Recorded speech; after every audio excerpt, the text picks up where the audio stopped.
نحمده ونصلي على رسوله الكريم فأعوذ بالله من الشيطان الرجيم بسم الله الرحمن الرحیم۔ سیرت رسول محمد صلی اللہ علیہ وسلم کا مسلسل مطالعہ کر رہے ہیں۔ رسول اللہ صلی اللہ علیہ وسلم کی پیشین گوئیوں کا ذکر ہو رہا ہے جو احادیث میں بیان کی گئی ہیں۔ آج ہم مسیح علیہ السلام کی آمد ثانی کے متعلق حضور صلی اللہ علیہ وسلم کی پیشگوئیوں کے متعلق مطالعہ کریں گے۔ ترمذی کی حدیث ہے، مسند احمد میں بھی ابو ہریرہ رضی اللہ تعالیٰ عنہ راوی ہیں۔ حضرت ابو ہریرہ رضی اللہ تعالیٰ عنہ سے روایت ہے کہ رسول اللہ صلی اللہ علیہ وسلم نے فرمایا، قسم ہے اس ذات کی جس کے ہاتھ میں میری جان ہے، ضرور اتریں گے تمہارے درمیان ابن مریم حاکم عادل بن کر، پھر وہ صلیب کو توڑ ڈالیں گے اور خنزیر کو ہلاک کر دیں گے اور جنگ کا خاتمہ کر دیں گے۔ دوسری روایت میں حرب کے بجائے جزیہ کا لفظ ہے، یعنی جزیہ ختم کر دیں گے، اور مال کی وہ کثرت ہوگی کہ اس کا قبول کرنے والا کوئی نہ رہے گا، اور حالت یہ ہو جائے گی کہ لوگوں کے نزدیک خدا کے حضور ایک سجدہ کر لینا دنیا و مافیہ سے بہتر ہوگا۔ صلیب کو توڑ ڈالنے اور خنزیر کو ہلاک کر دینے کا مطلب یہ ہے کہ عیسائیت ایک الگ دین کی حیثیت سے ختم ہو جائے گی۔ دین عیسوی کو پوری عمارت اس قدی پر قائم ہے کہ خدا نے اپنے اکلوتے بیٹے حضرت عیسیٰ علیہ السلام کو صلیب پر لعنت کی موت دی، جس سے وہ انسان کے گناہ کا کفارہ بن گیا۔ اور انبیاء کی امتوں کے درمیان عیسائیوں کی امتیازی خصوصیت یہ ہے کہ انہوں نے صرف اس عقیدے کو لے کر خدا کی پوری شریعت رد کر دی، حتیٰ کہ خنزیر تک کو حلال کر لیا، جو تمام انبیاء کی شریعتوں میں حرام رہا ہے۔ پس جب حضرت عیسیٰ علیہ السلام آ کر خود اعلان کر دیں گے کہ نہ میں خدا کا بیٹا ہوں، نہ میں نے صلیب پر جان دی ہے، نہ میں کسی کے گناہ کا کفارہ بنا، تو عیسائی عقیدے کے لیے سرے سے کوئی بنیاد ہی باقی نہ رہے گی۔ اس طرح جب وہ بتائیں گے کہ میں نے تو اپنے پیرووں کے لیے سور حلال کیا تھا اور نہ ان کو اپنی شریعت کی پابندی سے آزاد ٹھہرایا تھا، کہ میں نے نہ تو اپنے پیرووں کے لیے سور حلال کیا تھا اور نہ ان کو شریعت کی پابندی سے آزاد ٹھہرایا تھا،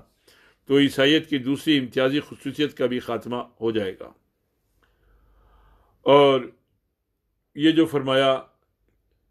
کہ دوسری روایت میں کہ حزب کے بجائے جزیہ کا لفظ ہے، یعنی جزیہ ختم کر دیں گے۔ دوسرے لفظ میں اس کا مطلب یہ ہے کہ اس وقت ملتوں کے اختلافات ختم ہو کر سب لوگ ایک ملت اسلام میں شامل ہو جائیں گے، اور اس طرح نہ جنگ ہوگی اور نہ کسی پر جزیہ عائد کیا جائے گا۔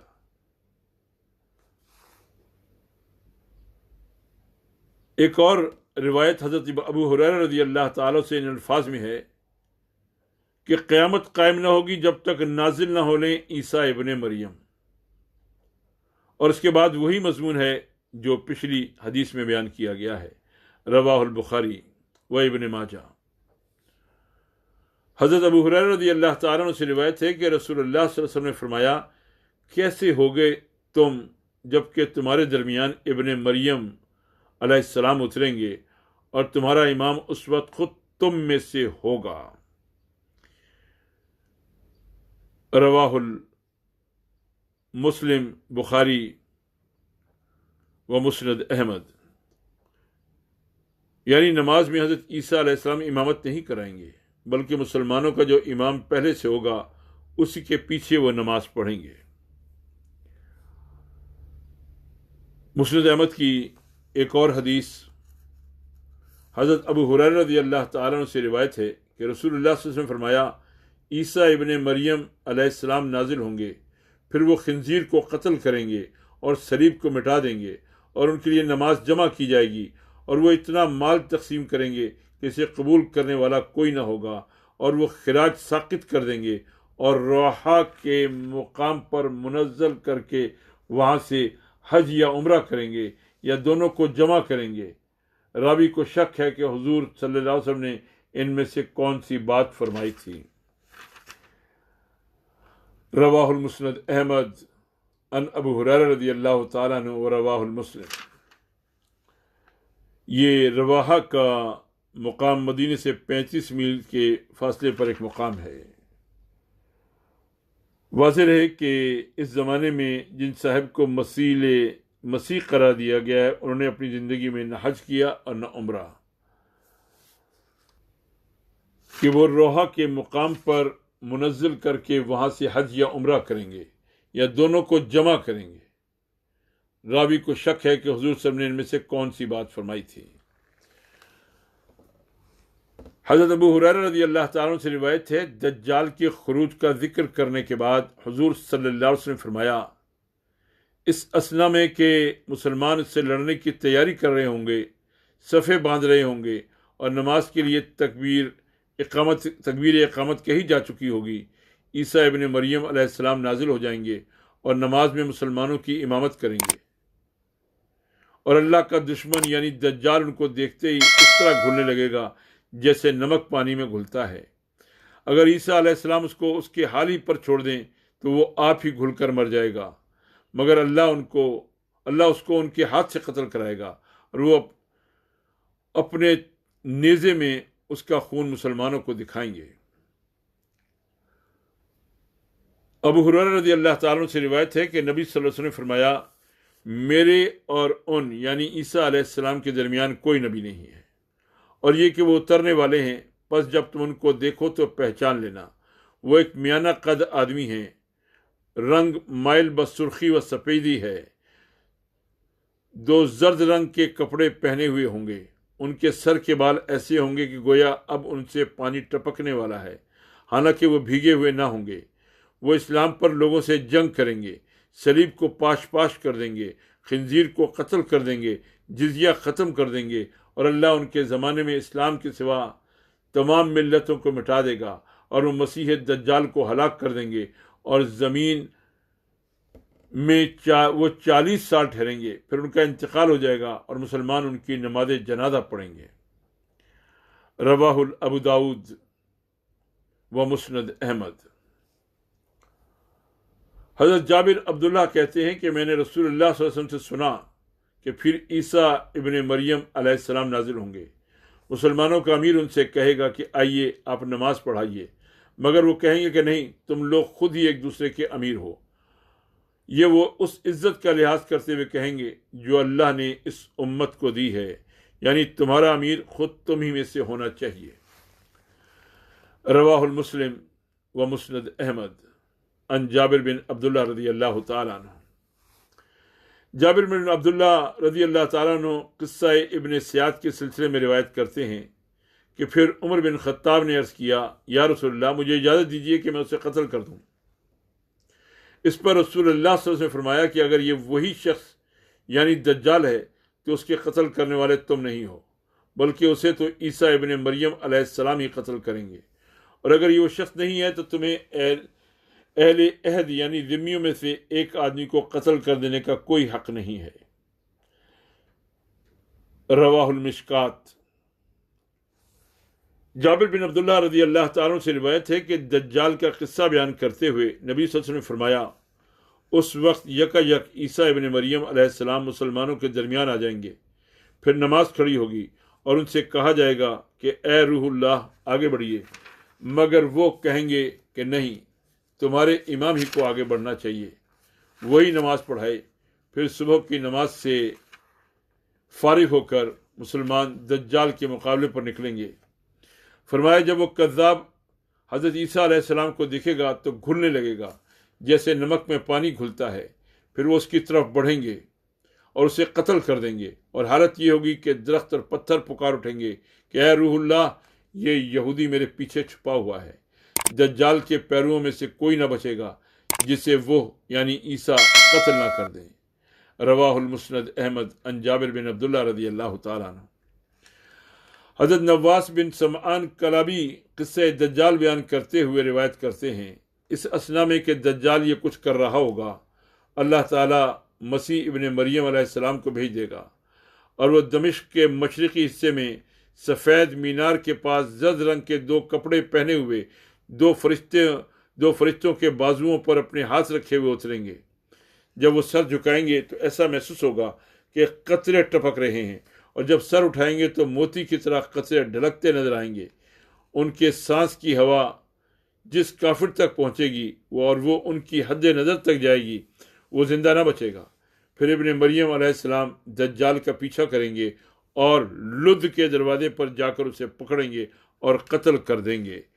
رواہ مسلم، ابو داؤد، ترمذی و ابن ماجہ۔ واضح ہے کہ لد فلسطین میں ریاست اسرائیل کے دارالسلطنت تل ابیب سے چند میل کے فاصلے پر واقع ہے، اور یہودیوں نے وہاں بہت بڑا ہوائی اڈہ بنا رکھا ہے۔ عبداللہ بن عمرو بن عاص کہتے ہیں کہ رسول اللہ صلی اللہ علیہ وسلم نے فرمایا، دجال میری امت میں نکلے گا اور 40، میں نہیں جانتا 40 دن یا 40 مہینے یا 40 سال رہے گا۔ پھر اللہ عیسیٰ ابن مریم کو بھیجے گا، ان کا حلیہ عروہ بن مسعود ایک صحابی سے مشابہ ہوگا، اور وہ اس کا پیچھا کریں گے اور اسے ہلاک کر دیں گے۔ پھر 7 سال تک لوگ اس حال میں رہیں گے کہ 2 آدمیوں کے درمیان بھی عداوت نہ ہوگی۔ رواہ المسلم۔ حضرت عبداللہ بن عمر بن عاص کا اپنا قول ہے کہ وہ نہیں جانتے کہ انہوں نے رسول صلی اللہ علیہ وسلم نے 40 دن کہا تھا، 40 مہینے کہا تھا یا 40 سال کہا تھا۔ حذیفہ بن اسید الغفاری کہتے ہیں کہ میں ایک مرتبہ نبی صلی اللہ علیہ وسلم ہماری مجلس میں تشریف لائے اور ہم آپس میں بات چیت کر رہے تھے۔ آپ سے اس نے پوچھا کیا بات ہو رہی ہے؟ لوگوں نے عرض کیا ہم قیامت کا ذکر کر رہے تھے۔ فرمایا وہ ہرگز قائم نہ ہوگی جب تک اس سے پہلے 10 نشانیاں ظاہر نہ ہو جائیں۔ پھر آپ نے وہ 10 نشانیاں یہ بتائیں: نمبر 1 دھواں، نمبر 2 دجال، نمبر 3 دابۃ الارض، نمبر 4 سورج کا مغرب سے طلوع ہونا، نمبر 5 عیسیٰ ابن مریم کا نزول، نمبر 6 یاجوج و ماجوج، نمبر 7 3 بڑے خسف، ایک مشرق میں، نمبر 8 دوسرا مغرب میں، تیسرا جزیرۃ العرب میں، یہ نمبر 9، اور نمبر 10 سب سے آخر میں ایک زبردست آگ جو یمن سے اٹھے گی اور لوگوں کو ہانکتی ہوئی محشر کی طرف لے جائے گی۔ رواہ المسلم، ابو داؤد۔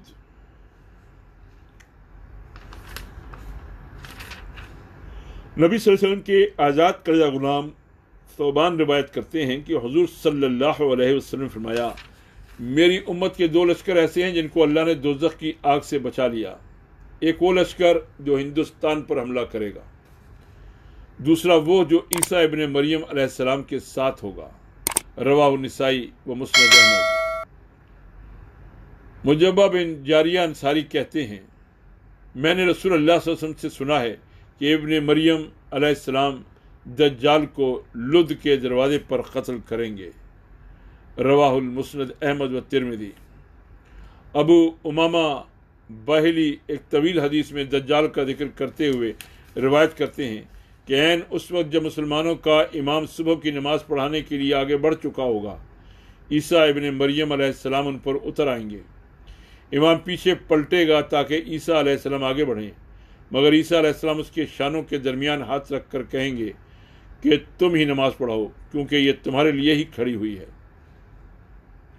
چنانچہ وہی نماز پڑھائے گا۔ سلام پھیرنے کے بعد عیسیٰ علیہ السلام کہیں گے کہ دروازہ کھولو، چنانچہ وہ کھولا جائے گا۔ باہر دجال 70,000 مسلح یہودیوں کے ساتھ موجود ہوگا۔ جو ہی کہ عیسیٰ علیہ السلام پر اس کی نظر پڑے گی، وہ اس طرح گھلنے لگے گا جیسے نمک پانی میں گھلتا ہے، اور وہ بھاگ نکلے گا۔ عیسیٰ علیہ السلام کہیں گے میرے پاس تیرے لیے ایک ایسی ضرب ہے جس سے تو بچ کر نہ جا سکے گا۔ پھر وہ اسے لد کے مشرقی دروازے پر جا لیں گے اور اللہ یہودیوں کو ہرا دے گا، اور زمین مسلمانوں سے اس طرح بھر جائے گی جیسے برتن پانی سے بھر جائے۔ سب دنیا کا کلمہ ایک ہو جائے گا اور اللہ تعالیٰ کے سوا کسی کی عبادت نہ ہوگی۔ رواہ ابن ماجہ۔ عثمان ابی العاص کہتے ہیں کہ میں نے رسول اللہ صلی اللہ علیہ وسلم کو یہ فرماتے سنا ہے، اور عیسیٰ ابن مریم علیہ السلام فجر کی نماز کے وقت اتر آئیں گے، مسلمانوں کا امیر ان سے کہے گا کہ اے روح اللہ آپ نماز پڑھائیے، وہ جواب دیں گے کہ اس امت کے لوگ خود ہی ایک دوسرے پر امیر ہیں، تب مسلمانوں کا امیر آگے بڑھ کر نماز پڑھائے گا، پھر نماز سے فارغ ہو کر عیسیٰ علیہ السلام اپنا حربہ لے کر دجال کی طرف چلیں گے، وہ جب ان کو دیکھے گا تو اس طرح پگھلے گا جیسے سیسا پگھلتا ہے، عیسیٰ علیہ السلام اپنے حربے سے اس کو ہلاک کر دیں گے اور اس کے ساتھی شکست کھا کر بھاگیں گے، مگر کہیں انہیں چھپنے کی جگہ نہ ملے گی، حتیٰ کہ درخت پکاریں گے اے مومن یہ کافر یہاں موجود ہے، اور پتھر پکاریں گے کہ اے مومن یہ کافر یہاں موجود ہے۔ رواہ المسند احمد و طبرانی و حاکم۔ سمرہ بن جندب ایک طویل حدیث میں نبی صلی اللہ علیہ وسلم سے روایت کرتے ہیں، پھر صبح کے وقت مسلمانوں کے درمیان عیسیٰ ابن مریم علیہ السلام آ جائیں گے، اور اللہ دجال اس کے لشکروں کو شکست دے گا، یہاں تک کہ دیواریں اور درختوں کی جڑیں پکار اٹھیں گی کہ اے مومن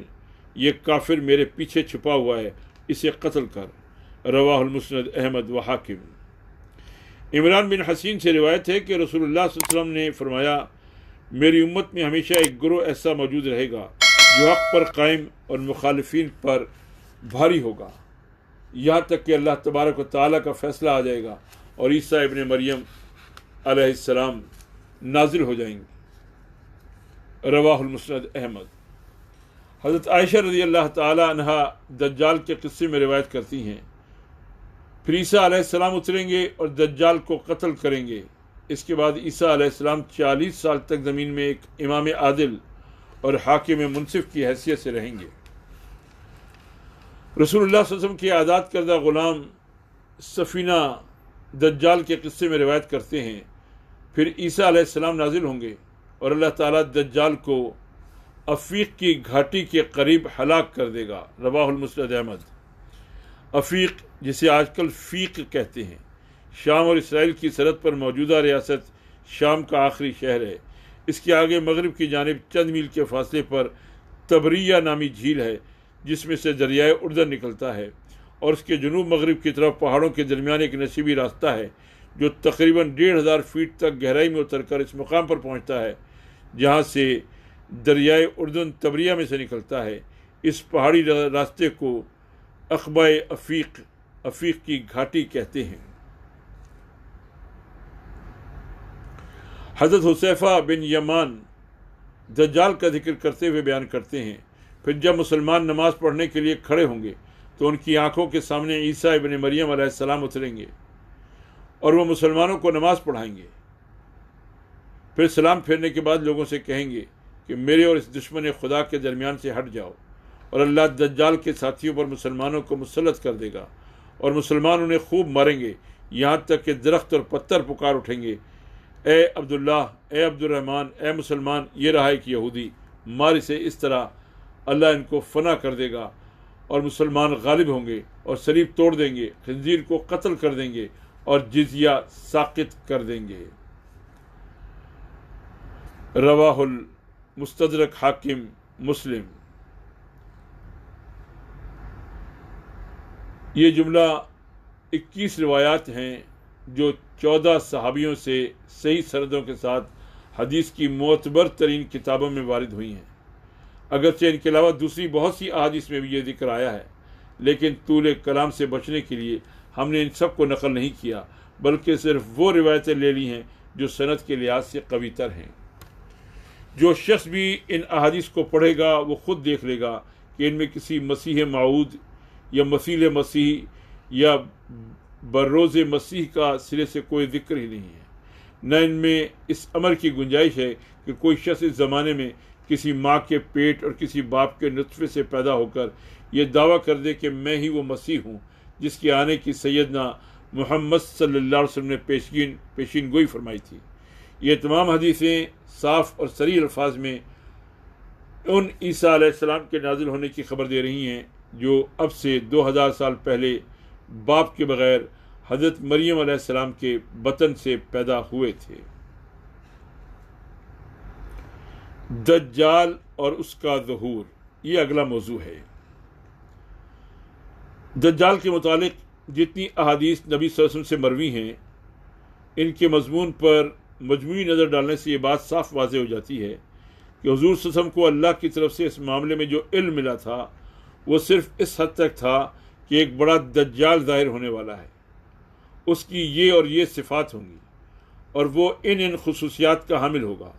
لیکن یہ آپ کو نہیں بتایا گیا کہ وہ کب ظاہر ہوگا، کہاں ظاہر ہوگا، اور یہ کہ آیا وہ آپ کے عہد میں بھی پیدا ہو چکا ہے یا آپ کے بعد کسی بعید زمانے میں پیدا ہونے والا ہے۔ ان امور کے متعلق جو مختلف باتیں حضور صلی اللہ علیہ وسلم سے احادیث میں نقل ہیں ان کا اختلاف مضمون خود بھی یہ ظاہر کرتا ہے، اور حضور صلی اللہ علیہ وسلم کے طرز کلام سے بھی یہی مترشح ہوتا ہے کہ وہ آپ صلی اللہ علیہ وسلم نے بر بنائے وحی نہیں بلکہ بر بنائے ظن و قیاس ارشاد فرمائی ہیں۔ کبھی آپ صلی اللہ علیہ وسلم نے یہ خیال ظاہر فرمایا کہ دجال خراسان سے اٹھے گا، کبھی یہ کہ اصفہان سے، اور کبھی یہ کہ شام و عراق کے درمیانی علاقے سے، پھر کبھی آپ صلی اللہ علیہ وسلم نے ابن سیاد نامی اس یہودی بچے پر جو مدینے میں غالباً 2 یا 3 ہجری میں پیدا ہوا تھا یہ شبہ کیا کہ شاید یہی دجال ہو، اور آخری روایت یہ ہے کہ سن 9 ہجری میں جب فلسطین کے ایک عیسائی راہب تمیم داری نے آ کر اسلام قبول کیا اور آپ صلی اللہ علیہ وسلم کو یہ قصہ سنایا کہ ایک مرتبہ وہ سمندر میں غالباً بحیرہ روم یا بحیرہ عرب میں سفر کرتے ہوئے غیر آباد جزیرے میں پہنچے اور ان کی ملاقات ایک عجیب شخص سے ہوئی اور اس نے بتایا کہ وہ خود ہی دجال ہے، تو آپ صلی اللہ علیہ وسلم نے ان کے بیان کو بھی غلط باور کرنے کی کوئی وجہ نہ سمجھی، البتہ اس پر اپنے شک کا اظہار فرمایا کہ اس بیان کی روح سے دجال بحر روم یا بحر عرب میں ہے، مگر میں خیال کرتا ہوں کہ وہ مشرق سے ظاہر ہوگا۔ ان مختلف روایات پر جو شخص بھی مجموعی نظر ڈالے گا وہ اگر علم حدیث اور اصول دین سے کچھ بھی واقف ہو تو اسے یہ سمجھنے میں کوئی زحمت پیش نہ آئے گی کہ اس معاملے میں حضور صلی اللہ علیہ وسلم کے ارشادات 2 اجزاء پر مشتمل ہیں۔ جزو اول یہ کہ دجال آئے گا اور ان صفات کا حامل ہوگا اور یہ فتنے برپا کرے گا۔ یہ بالکل یقینی خبریں ہیں جو آپ صلی اللہ علیہ وسلم نے اللہ کی طرف سے دی ہیں، ان میں کوئی روایت دوسری روایات سے مختلف نہیں ہے۔ جزو دوم یہ کہ دجال کب اور کہاں ظاہر ہوگا اور وہ کون شخص ہے، اس میں نہ صرف یہ کہ روایات مختلف ہیں بلکہ اکثر روایات میں شک اور شبے اور گمان پر دلالت کرنے والے الفاظ بھی مروی ہیں۔ مثلا ابن سیاد کے متعلق آپ صلی اللہ علیہ وسلم کا حضرت عمر رضی اللہ تعالیٰ عنہ سے یہ فرمانا کہ اگر دجال یہی ہے تو اس کے قتل کرنے والے تم نہیں ہو، اور اگر یہ وہ نہیں ہے تو تمہیں ایک معاہد کو قتل کرنے کا کوئی حق نہیں ہے۔ یا مثلا ایک حدیث میں آپ سے کا یہ ارشاد ہے کہ اگر وہ میری زندگی میں آ گیا تو میں حجت سے اس کا مقابلہ کروں گا، ورنہ میرے بعد میرا رب تو ہر مومن کا حامی و ناصر ہے ہی۔ اس دوسرے جز کی دینی اور اصولی حیثیت ظاہر ہے کہ وہ نہیں ہے اور نہیں ہو سکتی جو پہلے جز کی ہے۔ جو شخص اس کی بھی تمام تفصیلات کو اسلامی عقائد میں شمار کرتا ہے وہ غلطی کرتا ہے، بلکہ اس کی ہر حصے کی صحت کا دعویٰ کرنا بھی درست نہیں۔ ابن سیاد پر آپ صلی اللہ علیہ وسلم کو شبہ ہوا تھا کہ شاید وہی دجال ہو، اور حضرت عمر رضی اللہ تعالیٰ عنہ نے تو قسم بھی کھائی تھی کہ یہی دجال ہے، مگر بعد میں وہ مسلمان ہوا، حرمین میں رہا، حالت اسلام میں مرا، اور اس کی نماز جنازہ مسلمانوں نے پڑھی۔ اب اس کی کیا گنجائش باقی رہ گئی کہ آج تک ابن سیاد پر دجال ہونے کا شبہ کیا جاتا رہے۔ تمیم دارمی رضی اللہ تعالیٰ عنہ کے یہاں بیان کیا کہ بیان کو اس وقت تقریباً صحیح سمجھا گیا تھا، مگر کیا 1350 برس تک بھی اس شخص کا ظاہر نہ ہونا جسے حضرت تمیم رضی اللہ تعالیٰ نے جزیرے میں محبوس دیکھا تھا یہ ثابت کرنے کے لیے کافی نہیں ہے کہ اس نے اپنے دجال ہونے کی جو خبر حضرت تمیم رضی اللہ تعالیٰ کو دی تھی وہ صحیح نہ تھی۔ حضور صلی اللہ علیہ وسلم کو اپنے زمانے میں یہ اندیشہ تھا کہ شاید دجال آپ صلی اللہ علیہ وسلم کے عہد ہی میں ظاہر ہو جائے یا آپ صلی اللہ علیہ وسلم کے بعد کسی قریبی زمانے میں ظاہر ہو، لیکن کیا یہ واقعہ نہیں ہے کہ 1350 برس گزر چکے ہیں اور ابھی تک دجال نہیں آیا؟ اب ان چیزوں کو اس طرح نقل و روایت کیے جانے کے گویا یہ بھی اسلامی عقائد ہیں، نہ تو اسلام کی صحیح نمائندگی ہے اور نہ اسے حدیث ہی کا صحیح فہم کہا جا سکتا ہے۔ جیسا کہ میں عرض کر چکا ہوں، اس قسم کے معاملات میں اگر کوئی بات نبی کے قیاس یا گمان یا اندیشے کے مطابق ظاہر نہ ہو تو یہ اس کے منصب نبوت میں ہرگز قادح نہیں ہے، نہ اس سے عصمت انبیاء کے عقیدے پر کوئی حرف آتا ہے، اور نہ ایسی چیزوں پر ایمان لانے کے لیے شریعت نے ہم کو مکلف کیا ہے۔ اس اصول حقیقت کو تعبیر نخل والی حدیث میں نبی صلی اللہ علیہ وسلم خود واضح فرما چکے ہیں۔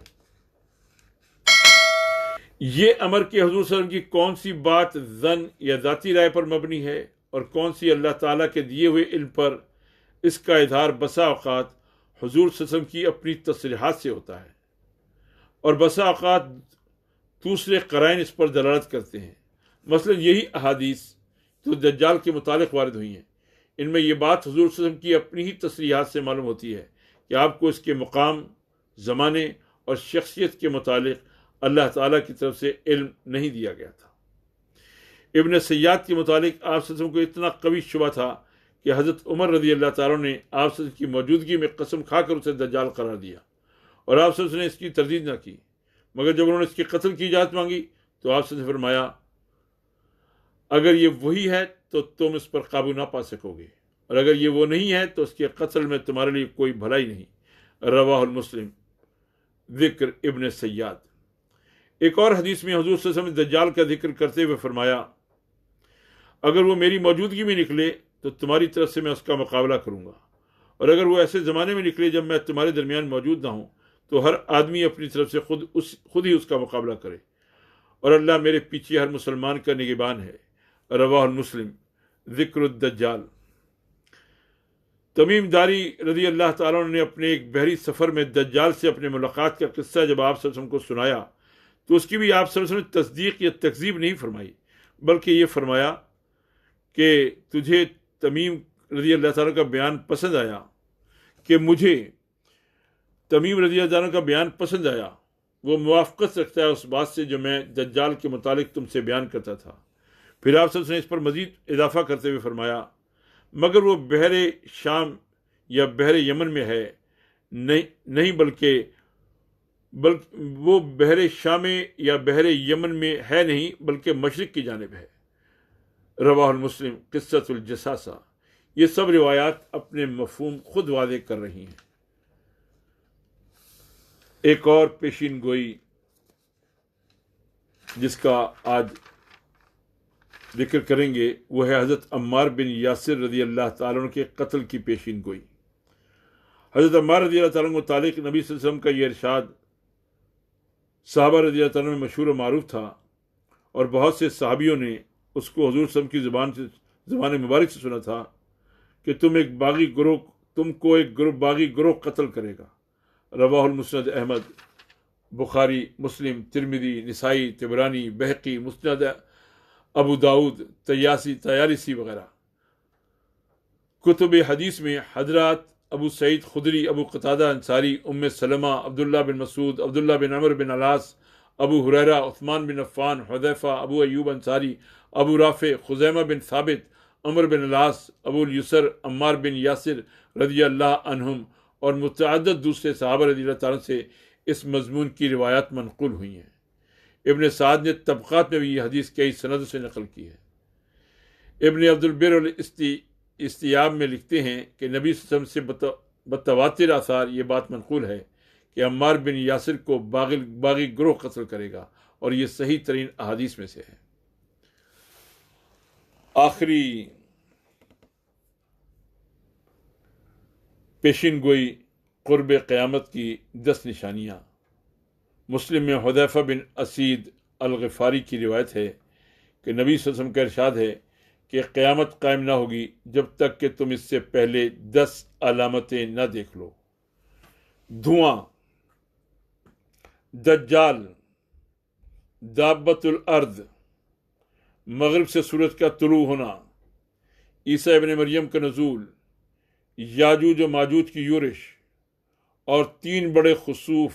زمین کا دھنسنا یا لینڈ سلائیڈ، ایک مشرق میں، دوسرا مغرب میں اور تیسرا جزیرۃ العرب میں۔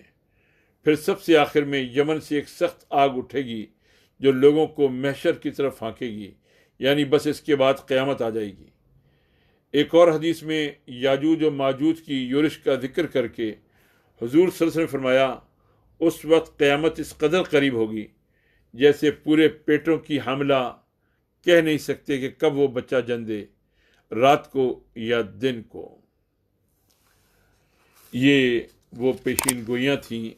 جو رسول اکرم صلی اللہ علیہ وسلم کی احادیث میں بیان کی گئی ہیں۔ اللہ تعالی ہمیں قرآن اور سنت کی بتائی ہوئی پیشین گوئیوں پر ایمان عطا فرمائے، اور پھر اپنی پوری زندگی میں اللہ اور رسول کے احکامات پر عمل کرنے کی توفیق دے۔ وآخر دعوانا ان الحمد للہ رب العالمین۔